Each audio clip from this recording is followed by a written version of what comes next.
Jogo manie sekta mar somo koni piny owacho nego med keto maine tayo lony mar somo manyasani midendo ni CBE to chutho e tiego jopuonjre tije mag lwedo.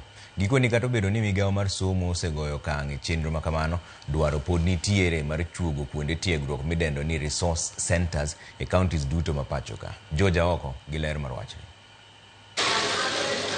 Ma en ranyisi mar nyamburko ma jogo manie sekta mar somo koni kaber to jopuonjre matiegore lony manyasani midendo ni CBE onego bed ni puonjre godo kaka achiel kuom tije mag lwedo.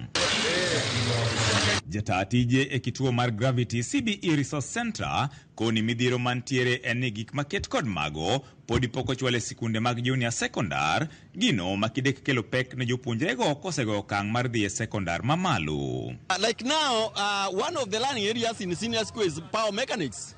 How will the learners in junior school choose power mechanics if they don't even know what it involves? So for us, we have found it necessary to actualize all those learning areas so that the learners can at least have an opening or a glimpse of what it entails. CBC ber any my gimanyen manyocha kubiro to the first cohort of grade 9 nyotimo penj.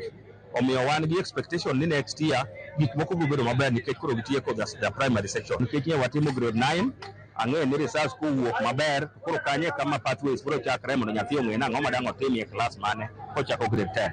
Okoni piny owacho e migawo mar somo onego ket maino mar chuogo kuonde moting'o gige tiegruok ma kamago e kauntis duto 47 e pacho ka kaka yor tego lony mar somo mar CBE. The government's policy is that 60% of the learners should do STEM. Makes a lot of sense. But how many of those schools are prepared for STEM? And actually, even when the policy to actualize STEM is 60%, 80% of those learners should not be in pure sciences. They should be in technical studies.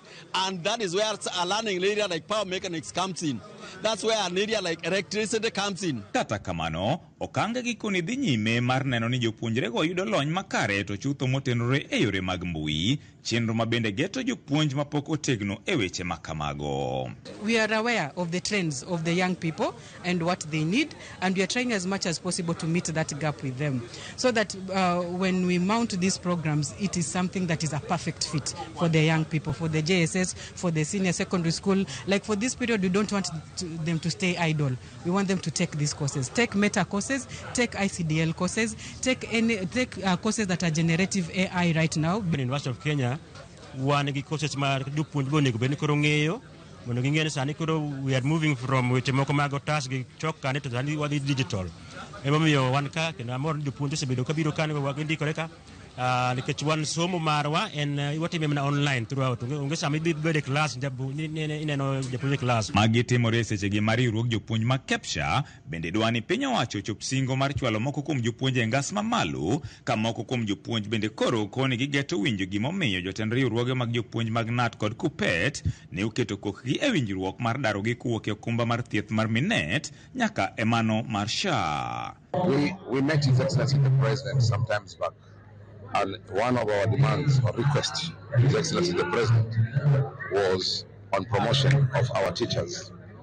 And that is something that cannot be done overnight. That is something that needs planning. That is something that needs Treasury to be involved. Kalore gi kaka nye Secretary General nyoro nyose sign an gadier ni kanyo kata koro kwarwa keto en gi thuolo man kiny ko biro to kiny explain wa maber. George Aoko, Ramogi TV, Mombasa.